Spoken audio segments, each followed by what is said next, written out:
everybody, welcome to my channel. If you're new here, my name is Elle, and today we are going to explore 7 different path decoration techniques for a cottagecore vibe.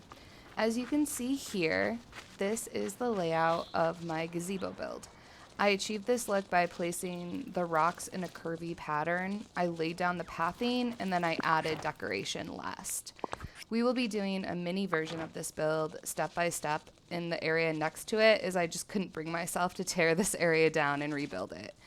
We will be working under the furniture tab in your inventory for decorating. If you scroll down, you will see the different decoration options, and we will be using the trees, pathing, underbrush, and rocks option.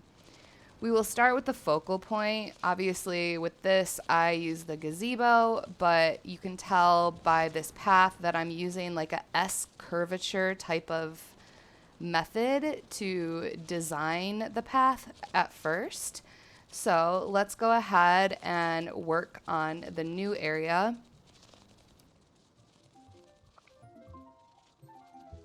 I'm using the trellis item as the focal point, and I'm going to place the rocks at the entrance of the trellis arch. This rock item is called the small mossy peaceful meadow rock. There are similar rocks like this that correspond to each area, so choose the one that you find that matches the area or vibe that you're trying to achieve. I enjoy having a wider entrance to the main focal point, but feel free to adjust as you need. You can place the rocks in a circular pattern to achieve this natural path look. My friend Ely is my inspo for outlining with rocks. She has some beautiful, elegant core builds on her page. I'm going to link her socials in the description. Please go and support her. And my inspiration for this build was from the lovely Nora. Her YouTube is Horrible Gaming. Her method is very similar to mine, but she rotates her rocks to give the pathing a very unique and beautiful feel. Her YouTube and Instagram I placed in the description. Please go like and subscribe to her channel for more inspiration. The easiest method I have found for this is to start with one side of the path and then curve the corresponding side to align with it in an S pattern like I spoke of before.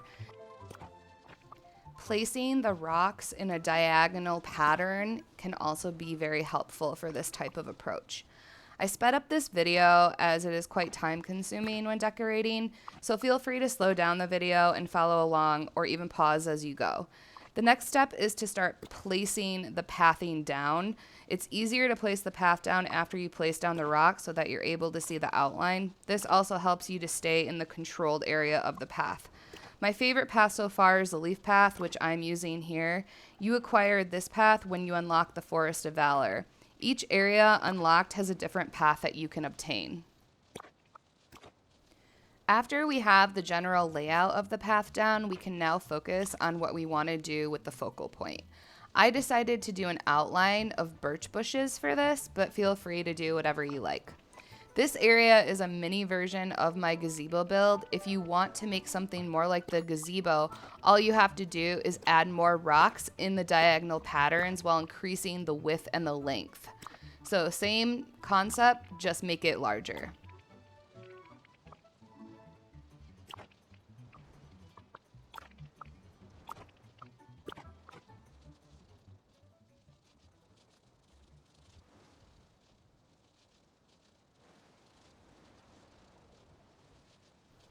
It's easier for me to sometimes place down the larger elements like trees and rocks first, but I will normally go to flowers first, and then you'll have to move the trees and the larger elements around.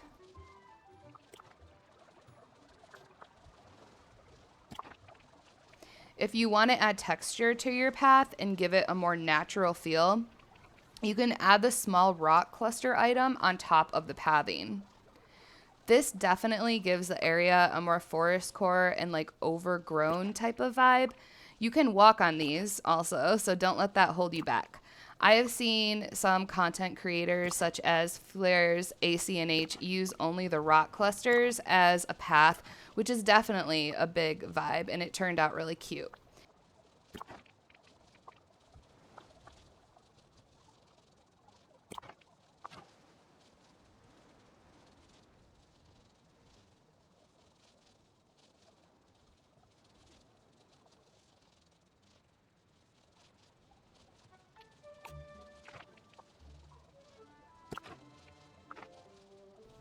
Here I'm just kind of playing around with like different colors of rocks to give it a more natural look.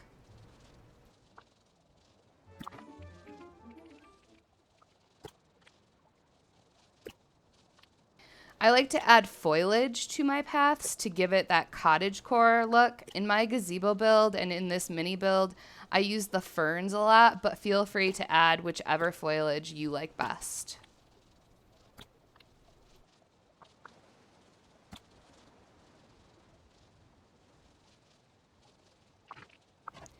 Now let's get into decorating around our path. I like to start with flowers for the outline of most of my pathing builds.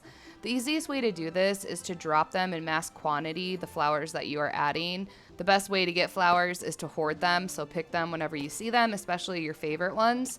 For this aesthetic, I chose the Impatiens. I think these are Impatiens, which you can find in the Forgotten Lands.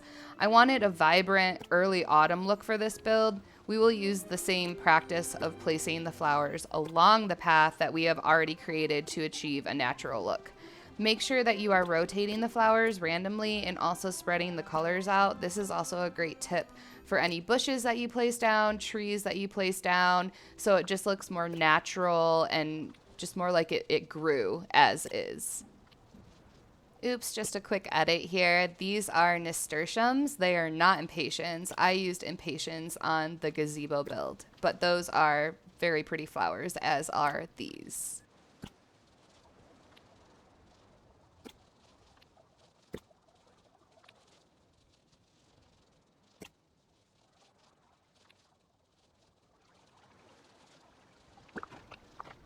I like to pick up the flowers that I didn't use so I don't forget later, and accidentally feeding the raccoon is an accomplishment here because they're normally pretty hard to catch. After exploring what we have done here so far, I'm pretty happy with this, so now it's time to add furniture and foliage. I thought that this would be a really cute sitting area, so I've chosen the benches to add to our focal point. I'm also going to add some tree stumps, rocks, and grass to give this area a more natural feel. The butterfly flower is such a pretty item to place in any area. It gives like a wildflower vibe, which I absolutely love. You can add birch bushes and rocks too if you're going for a more like overgrown type of vibe.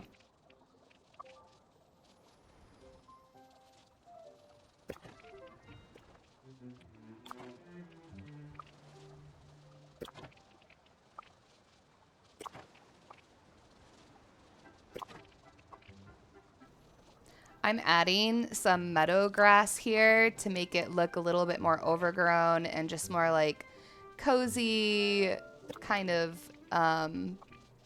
cottagecore feel, and I think it ended up looking really, really pretty.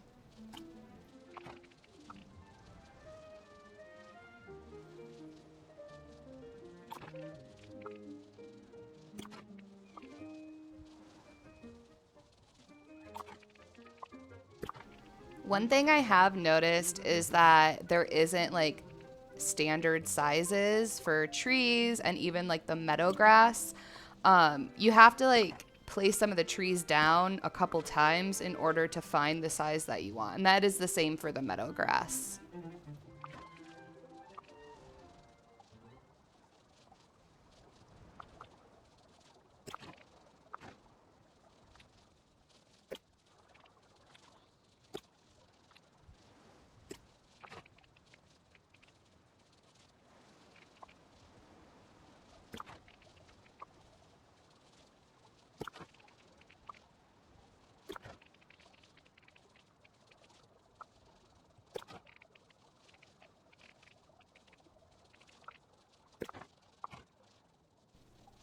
So here's the finished area, and I'm really happy with how this turned out.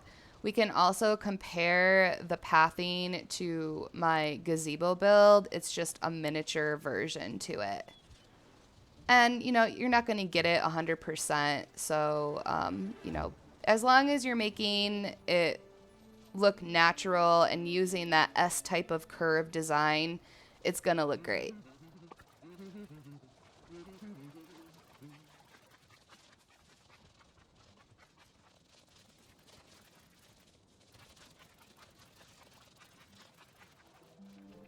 All right, so 2 paths down, we have a couple more to go. So this is what I am calling the birch bush path. This is a birch bush, and I thought it would be really cute to outline our path with these.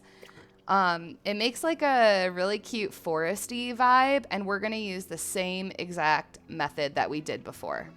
For the sake of time, we are going to keep the flowers in area that I have already placed, but feel free to change up any details. You can even change up the path if you want. Decorating is going to take some trial and error, so be patient with yourself until you are happy with how the path looks.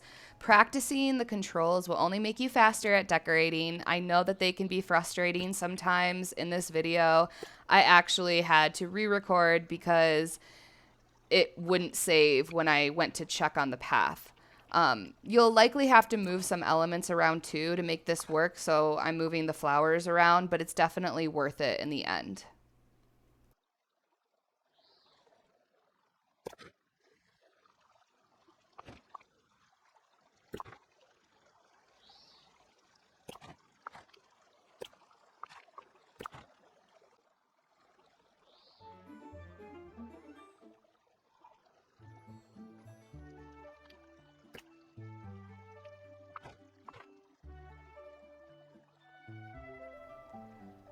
And it looks like we are about done with this, so let's just run up through it and see how we feel about it. I like it. It looks good. It's a cute way to spice your path up. So the next type of path I want to talk about is the fern path. We're going to use the exact same method as we have been using, but we're doing a fern outline. So same thing as the previous build, moving around items to give a natural feel. And the great thing about ferns is since you can place ferns on the path, this is like a exceptional foliage item to decorate with because you have a lot more control of how the path looks. You can also rotate the ferns too to give a more like natural vibe.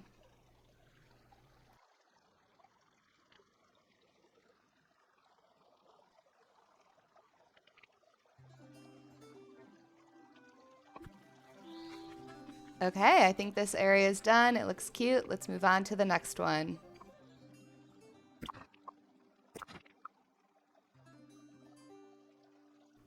Now we are going to use the flower bush to obtain a very similar look of our previous builds. I'm using the Forest of Valor bush. My inspo for this build is Wanda Princess on Twitter, and I've also linked her Twitter in the description.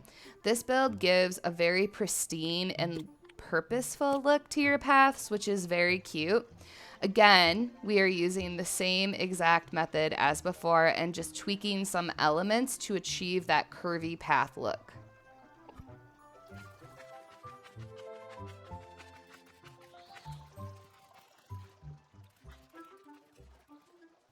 For this last path idea that I had, we are going to outline the path with the butterfly flower.